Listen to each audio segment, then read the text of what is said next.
నేను పెట్టే వీడియోకి కానీ నేను ఇచ్చే వాయిస్ ఓవర్కి కానీ సంబంధం ఉండదు. బట్ నేను స్ట్రైట్గా కూర్చొని మాట్లాడితే అంత ఇంట్రెస్టింగ్గా ఉండదు వీడియోస్ అని చెప్పి నేను ఇలా చెప్తున్నాను. అండ్ ఈ వీడియోలో నేను వచ్చేసి పార్ట్ టైంకి ఫుల్ టైంకి డిఫరెన్స్ ఏంటో చెప్తాను. సో ప్రజెంట్ బేసిక్ పే అయితే 12.20 ఉంది. ఇంతకు ముందు అయితే 11.65 ఉంది. ఎవ్రీ ఫినాన్షియల్ ఇయర్కి మారుతుందన్నమాట. ప్రతి స్టూడెంట్ యావరేజ్గా 20 hours మాత్రమే చేయొచ్చు. అండ్ పార్ట్ టైం చేయడానికి మనకి ఫస్ట్ ఎన్ఐ నెంబర్ అనేది కావాలి. ఎన్ఐ నెంబర్ అంటే నేషనల్ ఇన్సూరెన్స్ నెంబర్. అండ్ బేసిక్గా యూకే వచ్చిన తర్వాత కొన్ని అయితే మనం చేయాల్సిన పనులు ఉంటాయి. అవైతే నేను సపరేట్ వీడియో చేస్తాను. ఎన్ఐ నెంబర్ అనేది ఫస్ట్ తీసుకోవాలన్నమాట. అది ఉంటేనే మనం లీగల్గా మనం పార్ట్ టైం అనేది చేయగలం. ఎవరైనా పార్ట్ టైం అడిగేటప్పుడు కూడా ఫస్ట్ ఎన్ఐ నెంబరే అడుగుతారు.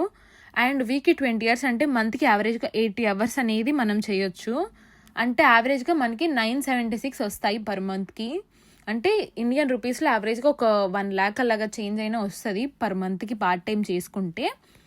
అండ్ ఇంకొకటి ఏంటంటే మనం షిఫ్ట్ వెతుకున్న దగ్గర పర్టికులర్గా పర్ వీక్కి 20 hours ఇస్తాడని నమ్మకం లేదు. ఒక్కొక్కరు 18 hours ఇవ్వచ్చు, 19 hours ఇవ్వచ్చు. అంత మంచి వాళ్ళు అయితే 20 hours అయితే ఇస్తారు. అండ్ పార్ట్ టైంకి చేస్తే అడ్వాంటేజ్ ఏంటంటే మనకి ట్యాక్స్ ఎజంప్షన్ అనేది ఉండదు. అంటే ట్యాక్స్ అనేది కట్ అవ్వదు.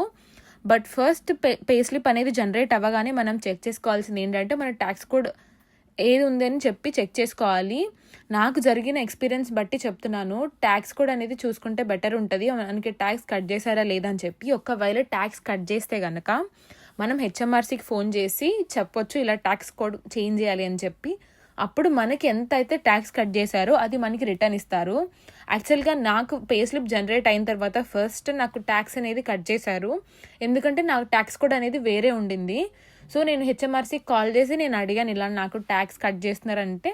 ఇంకా వాళ్ళకి ఒక 2 times కాల్ చేశాను. కాల్ చేసిన తర్వాత వాళ్ళు నాకు 3rd పే స్లిప్ కనుక్కుంటా నా ట్యాక్స్ కట్ చేసి మళ్ళీ నాకు రిటర్న్ ఇచ్చేశారు. అండ్ ఒకటి చెప్పాలి ఏంటంటే ఎవరికైనా పెన్షన్ కనుక కట్ చేస్తుంటే అది ఆప్ట్అవుట్ చేయించుకోండి వాళ్ళకి మెయిల్ చేసి. పర్టికులర్ మీ మేనేజర్కి కాంటాక్ట్ అయ్యి సో వాళ్ళని అడిగితే వాళ్ళు మెయిల్ ఐడి ఇస్తారు. సో మీరు ఆప్ట్అవుట్ చేయించుకోవాలి అని చెప్పి వాళ్ళకి మెయిల్ పెడితే వాళ్ళు చేస్తారనమాట. అండ్ ఇంకొకటి ఏంటి అని అంటే మనం 1 monthలోనే చేయించుకోవాలి. 1 month కన్నా అంటే లైక్ పే స్లిప్ 1 month తర్వాత జనరేట్ అయింది అయితే మనకి రిటర్న్ వస్తుంది. 1 month తర్వాతది అయితే రాదు. 1 month ముందు మనం ఆప్ట్అవుట్ చేయించుకుంటే అవి మనకి రీఫండ్ చేస్తారు. 1 month తర్వాత అయితే అసలుకి మనకి ఏం చేసినా రాదు. అది ఎప్పుడు వస్తుంది అని అంటే మనకి ఇక్కడ ఒక 50-60 years వచ్చిన తర్వాత అది మనకి ఇస్తారనమాట. సో బేసిక్గా అన్ని ఇయర్స్ ఇక్కడ ఉండాలి అని ఎవరు అనుకోరు నాకు తెలిసి బేసిక్గా ఇండియన్స్. సో ముందే అది చూసుకుంటే బెటర్ ఉంటుందని నేను అనుకుంటున్నాను. అండ్ ఇంకొకటి చెప్పాలి ఏంటంటే నేను పార్ట్ టైం చేసేది ఇక్కడే. ఓకే అంతా బాగానే ఉంటుంది కానీ బట్ నాకు చాలా లాంగ్ అయిపోతుంది. ఆల్మోస్ట్ ఒక కార్లోనే 30-40 minutes అయినా పడుతుంది. చాలా లాంగ్ అనిపిస్తుంది నాకైతే. బట్ ఓకే బయట కంపేర్ చేస్తే ఇక్కడ కొంచెం ఎక్కువే ఉంటుంది. సో అందుకని నేను ఇంకా 2 days కాబట్టి సో పర్లేదు అనిపిస్తుంది. అంటే ఇప్పుడు ఫుల్ టైం కాబట్టి 4 days ఉంటుంది. బేసిక్గా అయితే నార్మల్గా 3 months వరకే ఉంటుంది. ఆ తర్వాత పార్ట్ టైం ఉంటుంది కాబట్టి 2 days మేనేజ్ చేయొచ్చు అనిపిస్తుంది. బట్ ఇక్కడ కంప్లీట్గా అంటే ఇక్కడ ట్రాన్స్పోర్ట్ ఫెసిలిటీ లేదనమాట.